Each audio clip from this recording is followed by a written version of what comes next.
Rain fell over the hills in slow, silver sheets as a convoy of black SUVs wound its way through a forgotten road on the outskirts of the city. The engines rumbled through puddles, sending muddy water splashing onto weeds that had long since swallowed the cracked pavement. No one had driven this road in years. Even the locals avoided it, whispering that the old house at the end of the lane carried more memories than any living person should ever disturb. The convoy stopped before rusted iron gates that leaned awkwardly on broken hinges. Vines wrapped around the bars like stubborn fingers refusing to let go of the past. The first SUV door opened. Out stepped Alessandro Moretti. To the world, he was simply known as the Mafia Boss. His tailored charcoal coat moved gently in the wind, unpolished leather shoes sank slightly into the damp earth. Behind him, 8 heavily armed bodyguards spread out with practiced precision, scanning the empty surroundings before nodding that the area was secure. No one spoke unless Alessandro spoke first. That was the rule. He looked toward the mansion standing beyond the gates. Time had not been kind to it.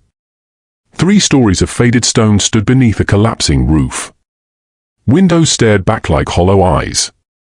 Half the balcony had fallen years ago, leaving twisted iron railings hanging into empty space. Ivy climbed every wall, as if nature itself wanted to bury whatever secrets remained inside. His attorney stepped beside him. "Are you certain you still want this property, sir?" he asked cautiously. Alessandro never took his eyes off the mansion.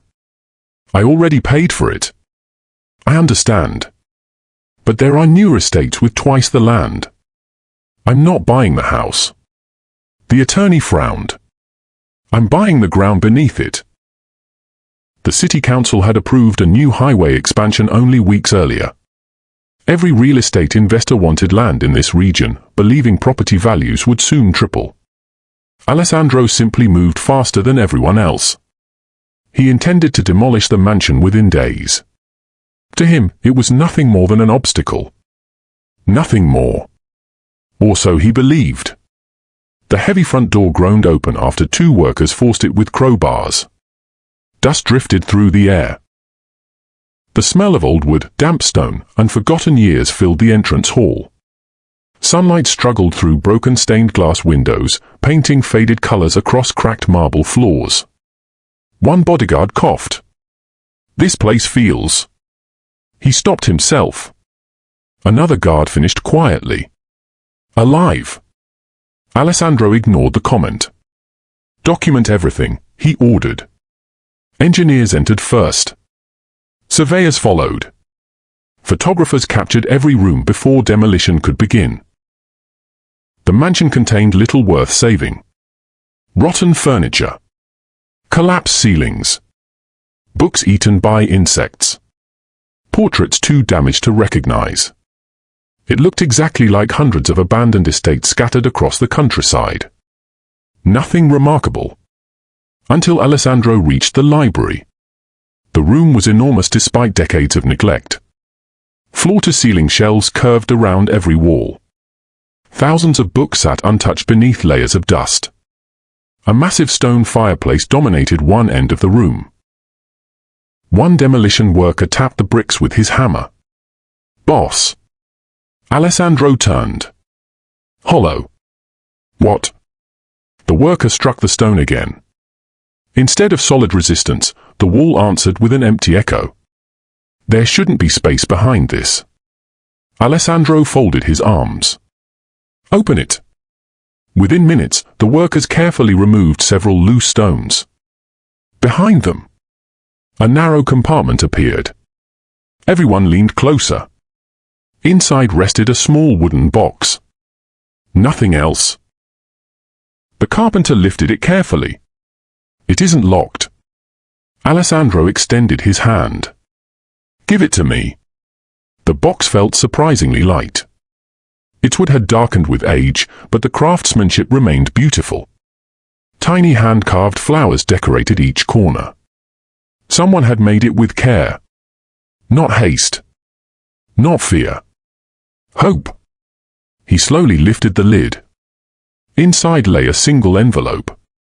Yellow. Fragile. Perfectly preserved. Every person in the room became silent. On the front were 6 handwritten words. For Alessandro Moretti. Open only when you finally come home. Alessandro stopped breathing. His bodyguards exchanged confused glances. None of them understood. One finally asked, "Boss, is something wrong?" He couldn't answer. Very few people alive knew his full name. Even fewer knew it before he built his empire. He stared at the handwriting. His hands, usually steady enough to fire a pistol without missing from 50 meters, trembled almost invisibly. His attorney stepped closer. "Do you know who wrote it?" Alessandro swallowed. "No." He turned the envelope over. The seal had never been broken. On the back, a date. 25 years earlier. Silence settled over the library. One worker whispered, almost to himself, "That's impossible." Alessandro agreed. 25 years ago, he had been a frightened 12-year-old boy sleeping in abandoned train stations hundreds of miles away. He had never seen this house. Never walked this road. Never heard of the people who once lived here. Yet someone had written directly to him. By name. As though they knew one day he would arrive. His heartbeat grew louder. For the first time in decades, memories he had buried beneath power and violence began pushing against the walls he had built inside himself. A little boy running through heavy rain. A woman's voice calling after him. A silver cross swinging from someone's neck. A fire. Screaming. Then darkness. He squeezed his eyes shut. The memories vanished as quickly as they had appeared. His bodyguard Marco noticed. "Boss? I'm fine." "You don't look fine." "I said I'm fine." The room fell silent again. Alessandro carefully slid one finger beneath the brittle flap. Then stopped. Something felt wrong. No. Not wrong. Sacred. As if opening the envelope would divide his life into 2 parts. Everything before the letter. Everything after it. He lowered his hand. Nobody touches anything else in this house. The demolition foreman looked confused. "What about the scheduled demolition?" "It's cancelled." The workers stared. "So, we're preserving it." Alessandro looked around the ancient library once more. Every shelf. Every portrait. Every crack in the wall suddenly seemed to be watching him. "No one enters this mansion without my permission." His attorney blinked. "But the construction contracts. I'll pay every penalty. The investors won't understand." "I don't care." He slipped the unopened envelope into the inside pocket of his coat. "We're leaving." As the convoy drove away from the mansion, rain began falling harder than before. Far behind them, hidden inside the now empty fireplace compartment, something shifted. One loose stone slid from the wall and landed on the floor with a dull thud. Behind it, another hidden compartment. Inside rested a second wooden box. And on top of it lay another yellowed envelope. This one bore only 5 handwritten words. If Alessandro returned, continue. The rain had not stopped by the time Alessandro's convoy reached his estate on the edge of the city. Unlike the abandoned mansion, his home was a fortress of polished stone, steel gates, armed guards, and surveillance cameras that watched every corner. Nothing happened here without his knowledge. Yet as Alessandro stepped into his private study, none of that security brought him peace. He locked the heavy oak door behind him. For the first time in years, he ignored the dozens of messages waiting on his phone. Rival families wanted meetings. Business partners needed signatures. Millions of dollars depended on his decisions before morning. None of it mattered. His attention remained fixed on the yellowed envelope resting on his desk. It looked so ordinary. A single piece of paper. A little faded ink. And yet it had unsettled the most feared man in the city. He poured himself a glass of whiskey. then set it aside untouched. His fingers hovered over the envelope once more. "Who were you?" he whispered. There was no answer. Only the soft tapping of rain against the windows. With great care, he broke the brittle wax seal. Inside was one neatly folded sheet of paper. The handwriting matched the words on the envelope. Elegant. Patient. Almost comforting. He unfolded it slowly. The first line stole the air from his lungs. "My dear Alessandro, if this letter has reached your hands, then God has answered the prayer I have whispered every night for 25 years. His heartbeat quickened. He kept reading. "You do not know me. At least, you believe you don't. That is how it had to be. If you have returned to this house, then you have survived the darkness that followed you as a child." Alessandro's jaw tightened. The letter continued. "You have probably become a powerful man by now. I prayed that your strength would protect you, though I also prayed it would never harden your heart completely." His hand trembled. Whoever had written this knew nothing about his criminal empire. Yet somehow, they understood exactly what he had become. He continued reading. "There are truths hidden within these walls that belong only to you. But before you search for them, you must first choose whether you truly wish to know who you were before the world taught you who to become." The letter ended with a single sentence. "If your answer is yes, return to the library alone." No signature. No explanation. Nothing else. Alessandro read the page again. And again. Then a fourth time.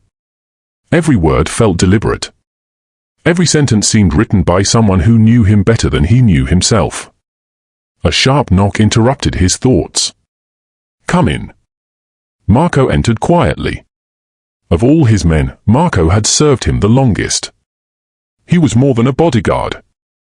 He was family. "You cancel tomorrow's meeting with the Romano family," Marco said. "Yes." "You've also postponed the port negotiations." "Yes." Marco hesitated. "In 15 years I've never seen you cancel business because of a house." Alessandro looked toward the rain outside. "It isn't the house. It's the letter." Alessandro nodded. Marco sat across from him. "What did it say?" Alessandro handed him the page. Marco read silently. When he finished, he placed it back on the desk. "I don't like this." "Neither do I. It could be a trap. It could. It could be someone trying to get close to you." Alessandro leaned back. They would have needed to hide that letter 25 years ago. Marco fell silent. Neither man could explain that. After several moments, Marco spoke again. "Do you remember anything from your childhood?" "Very little." "You've never told me." "Because there isn't much to tell." Alessandro closed his eyes. "I remember fire." "What else?" "A woman singing." Marco waited. "A pocket watch." "What about your parents?" "I don't remember their faces." "Your real name?" "I only remember hearing someone call me Alessandro." He looked down at his hands. Everything before that night is empty. Marco had seen Alessandro survive gunfights without blinking. He had watched him negotiate with ruthless crime bosses who terrified everyone else. But now, he saw something entirely different. A little boy searching for pieces of a life that had been stolen. "We're going back," Alessandro said. "When?" "Tonight." Marco frowned. "At night? If someone wanted that letter found, I'm not waiting until morning." The convoy returned just after midnight. This time the old mansion looked even more haunting. Moonlight slipped through broken clouds, casting long shadows across the overgrown grounds. The workers had gone home hours earlier. Only silence remained. Marco insisted on bringing 6 guards. Alessandro refused. The letter said alone. "You don't trust anonymous letters." "I don't." So why now? I don't know. Marco sighed. I'll stay outside. Alessandro nodded. If I don't come out in 30 minutes, I'm coming in. Fair enough. The heavy front door creaked open exactly as it had that afternoon. Inside, the air felt colder, almost expectant. His footsteps echoed through the empty halls until he reached the library. Everything stood exactly where they had left it. The fireplace, the shelves, the open compartment. He looked around carefully. Nothing. Then he remembered something. The hidden compartment behind the fireplace had been unusually narrow, almost as though it had been built to hide more than one secret. He picked up a flashlight and examined every stone surrounding the opening. One brick near the bottom appeared newer than the others. He pressed it gently. Click!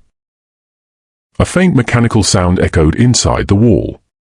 Another section of stone slowly shifted outward. His pulse quickened. There had been another compartment all along. Inside rested another wooden box. Smaller this time. Its lid carried a carved symbol. A swallow in flight. Alessandro stared at it. Something stirred in his memory. A woman's gentle voice.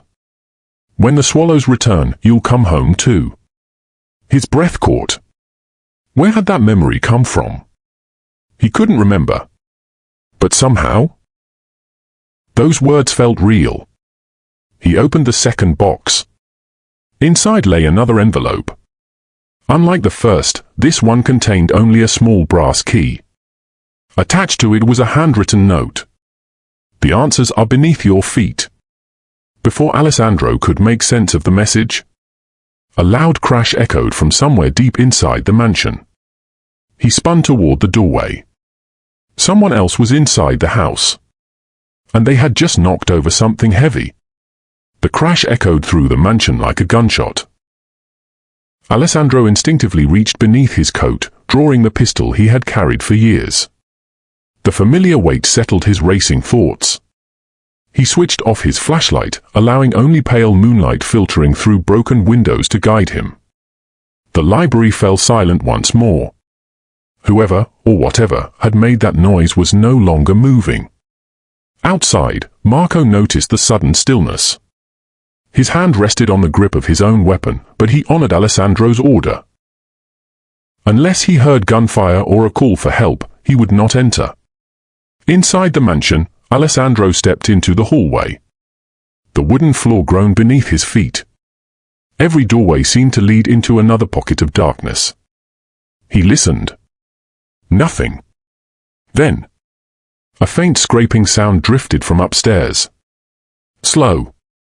Uneven. Almost like someone dragging a heavy object across the floor. Alessandro climbed the staircase one careful step at a time. The old banister creaked beneath his hand. Halfway up, he stopped. Another sound. Not footsteps. A window. Something was tapping gently against broken glass. When he reached the second floor, the source revealed itself.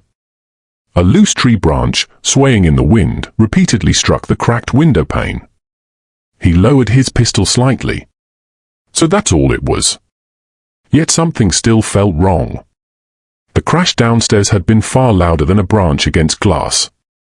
Someone had been here. He was certain of it. He searched every room on the upper floor. An abandoned nursery. A bedroom where faded wallpaper peeled away in long strips. A sewing room untouched for decades. No intruder. No footprints in the thick layer of dust. Only silence. As Alessandro turned to leave, something on the nursery wall caught his eye. Hidden beneath years of dirt was a child's height chart. Pencil marks climbed the wall year after year. Names had been written beside them. Most were too faded to read. But one remained surprisingly clear. Alessandro. He froze. Below the name was a date. 26 years ago. His pulse thundered in his ears. No. He stepped closer. His fingertips brushed the faded writing. There was no mistake. His name had once been written on this wall. Not recently. Not forged. The pencil had aged naturally with everything around it. He leaned against the wall, trying to steady himself. "I've been here before." The words escaped his mouth before he realized he had spoken them aloud. Fragments of memory flickered again. A little boy laughing. Someone lifting him into the air. The smell of fresh bread.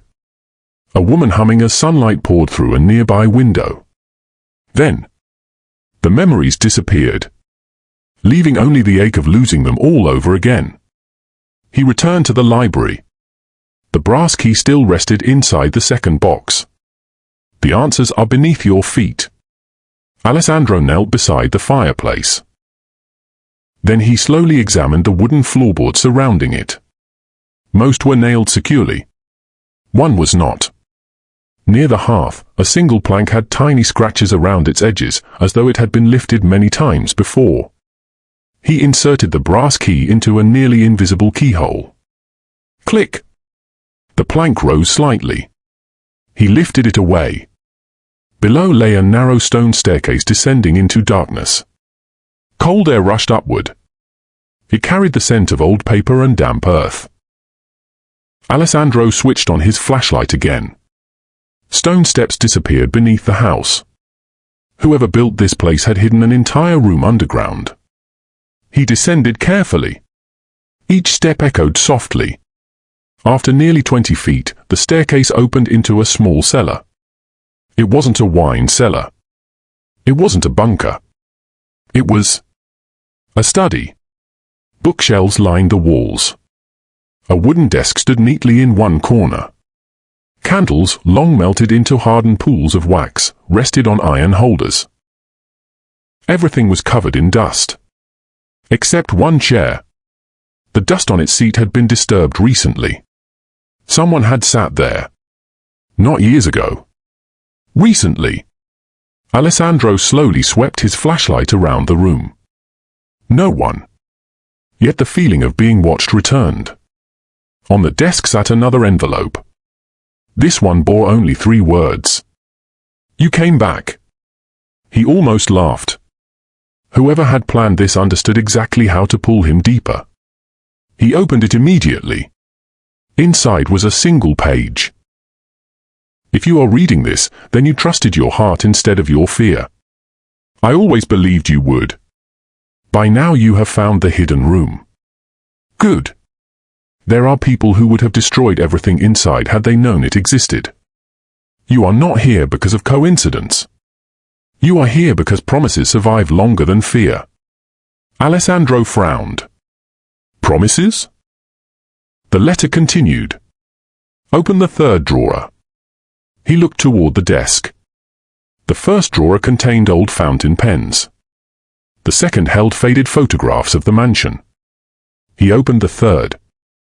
Inside lay dozens of newspaper clippings. Each one featured him. His rise through the criminal underworld. Business acquisitions.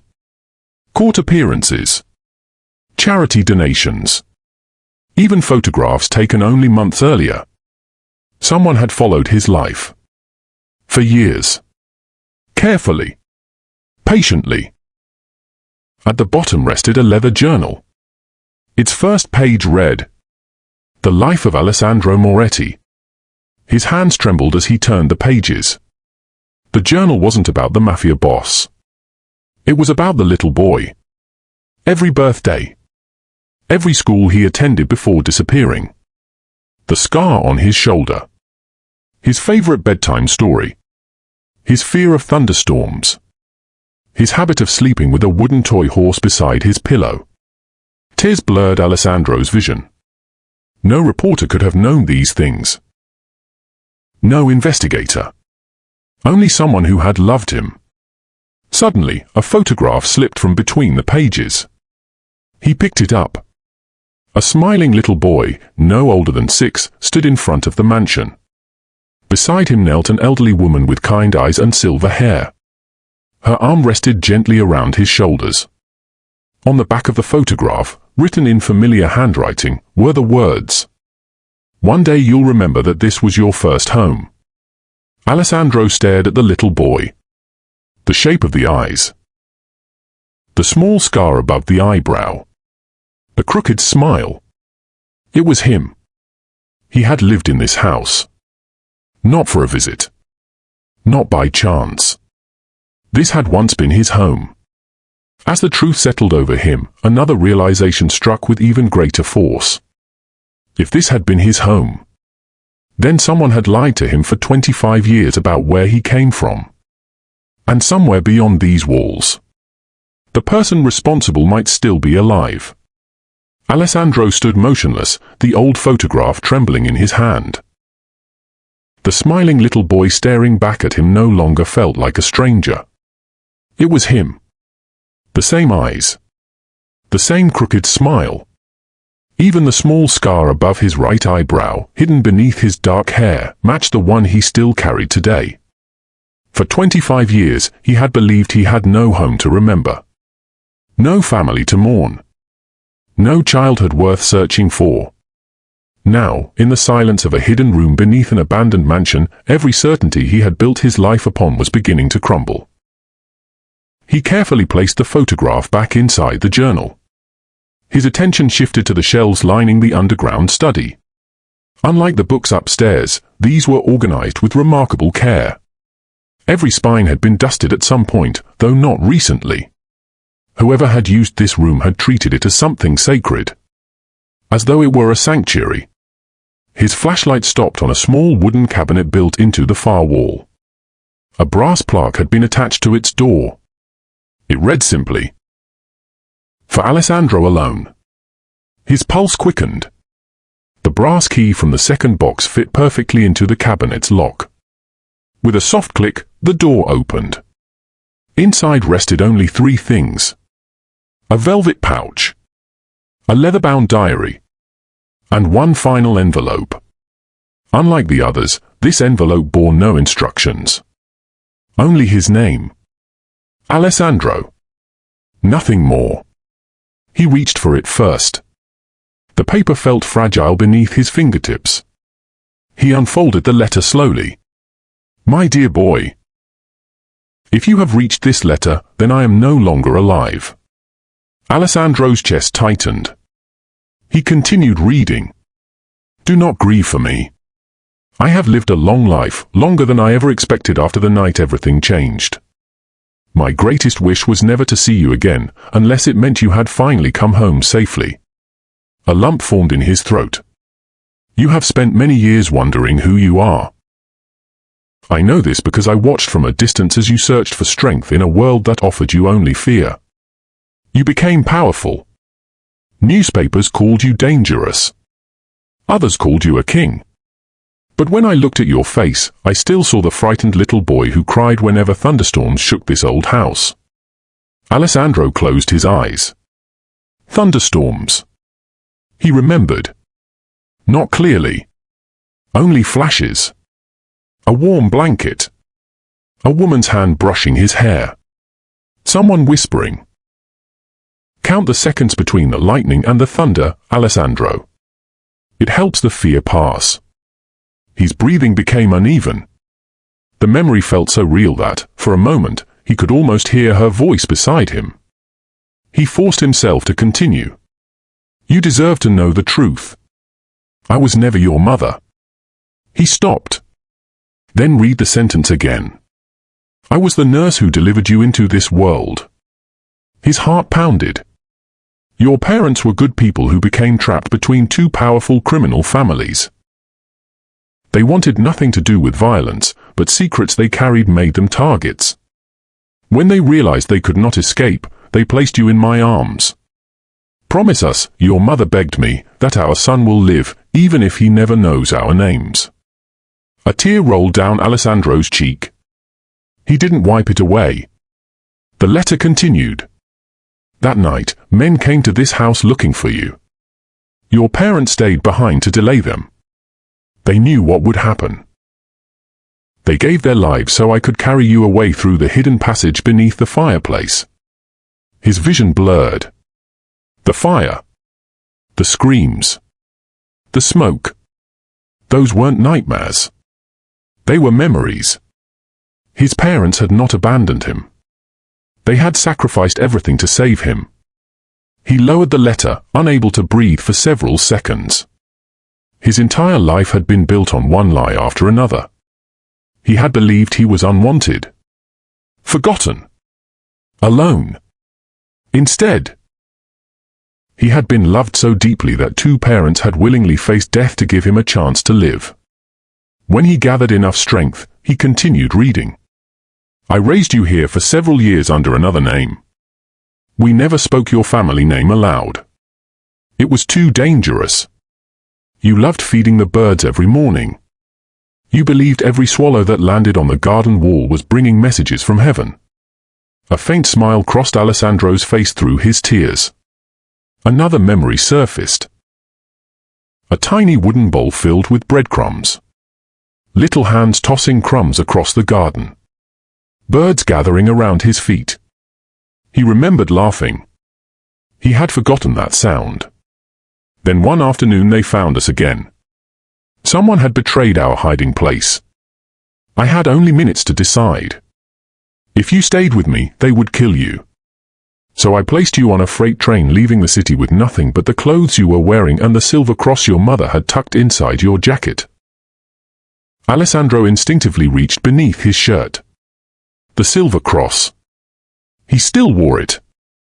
He had worn it every day for 25 years without knowing why he could never bring himself to remove it. His hands shook violently. The final pages were stained with faded tears. Every birthday, I baked a small cake and placed it beside the window.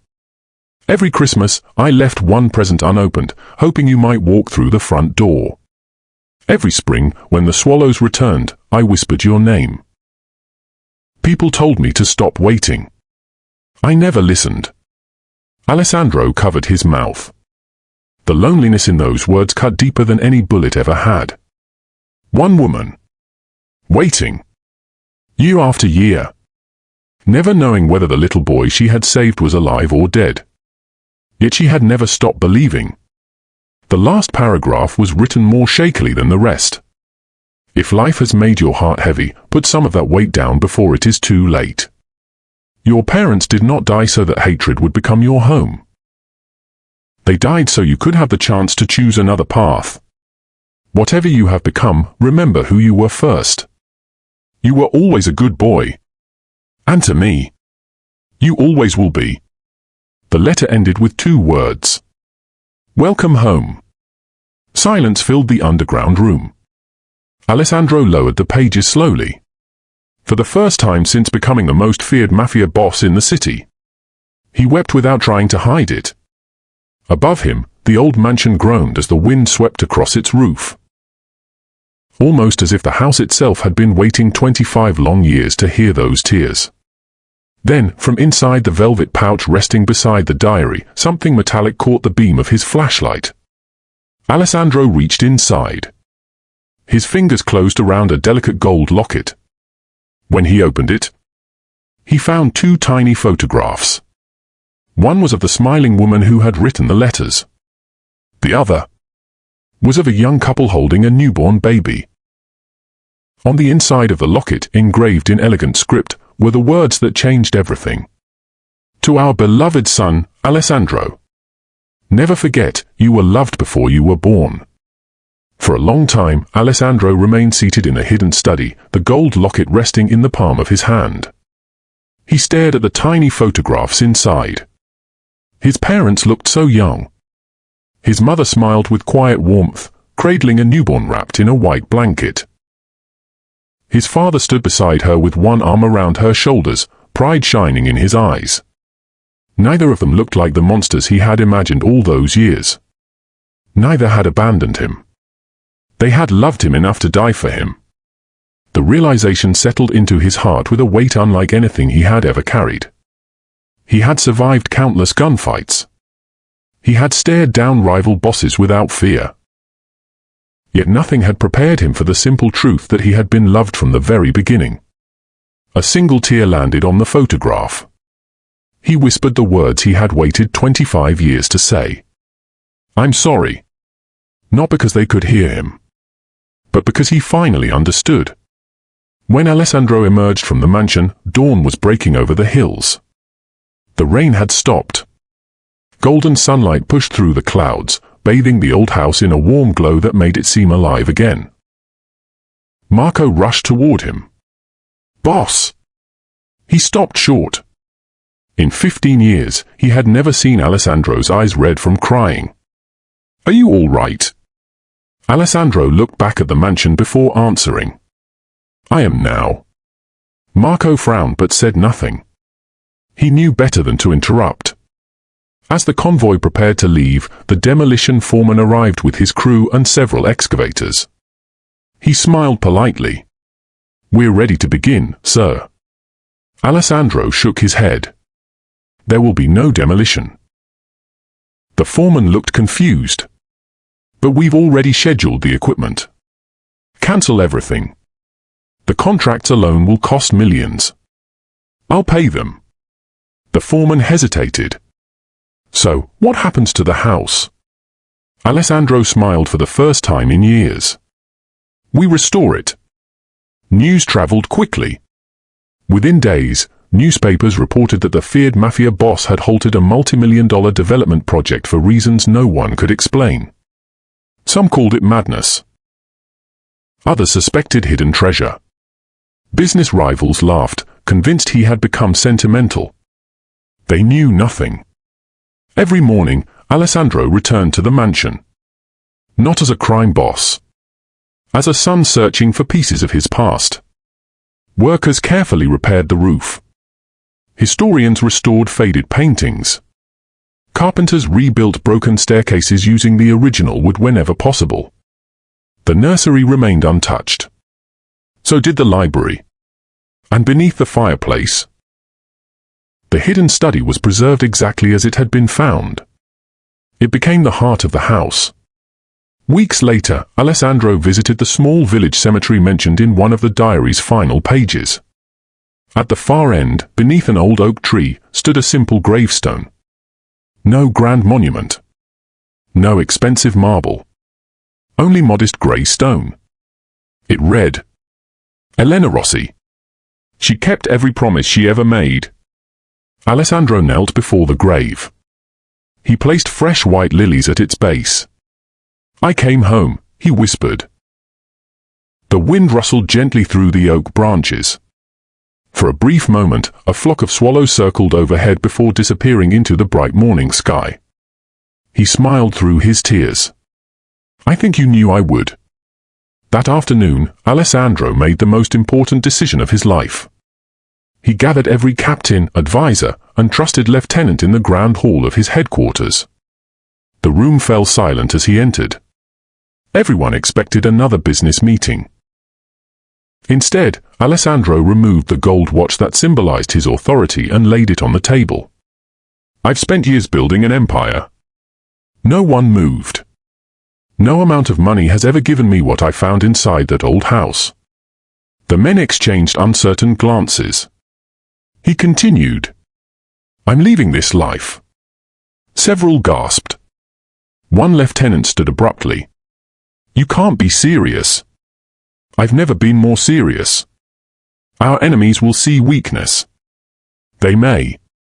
They'll come after you." Alessandro nodded. "Then let them come."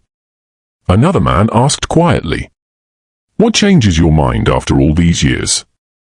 Alessandro reached into his coat and removed the old letter. "I finally remembered who I was before I became someone I never wanted to be." No one spoke again. His decision had been made. 6 months later, the restored mansion opened its doors once more. Not as a private estate. Not as a museum. But as the Elena Rossi Children's Home. It welcomed children who had lost parents to violence, poverty, or abandonment. Children who believed they had no one. Exactly as Alessandro once had. The library became a reading room. The nursery filled once again with laughter. The gardens bloomed with flowers where weeds had once grown. Every spring, volunteers scattered breadcrumbs across the lawn for the swallows. It became a tradition, On opening day, reporters gathered outside the gates. One young journalist approached Alessandro. "Mr. Moretti, may I ask why you invested so much in this place?" He looked toward the restored mansion. Sunlight reflected from the newly repaired windows. Children's laughter echoed across the gardens. For a moment, he saw the little boy he had once been running beneath the trees. Then the vision faded. He smiled. "I bought this house because I thought I owned it." He paused. "The truth is, it was the house that found me." Years passed. The stories about the ruthless mafia boss slowly disappeared. New stories replaced them. Stories about scholarships, hospitals, orphanages, families reunited, children given second chances. Few people knew why Alessandro dedicated the rest of his life to helping others. He never explained. He didn't need to. The old letters had already said everything that mattered. On the anniversary of Elena Ross's passing, Alessandro returned to the hidden study one final time. He placed the locket beside her diary. Then he added a new letter. On the envelope he wrote, "To whoever needs hope." Inside were only a few lines. "If you believe you have no family, don't give up. Sometimes love waits longer than we can imagine. Sometimes home remembers us long before we remember it. And sometimes the life you were meant to live begins with a letter you never expected to find." He sealed the envelope and returned it to the cabinet. Perhaps one day, someone else would discover it. Someone who needed hope as desperately as he once had. As Alessandro walked out of the mansion for the last time, a flock of swallows soared above the rooftop, filling the sky with graceful circles. He looked up, smiling. Then, with peace in his heart and the weight of 25 lost years finally lifted, he walked through the gates, not as the feared mafia boss the world had once known, but simply as Alessandro Moretti. A son who had finally found his way home. Before you go, tell me in the comments, what part of this story touched you the most? Thank you for watching, and don't forget to subscribe for more powerful stories every week.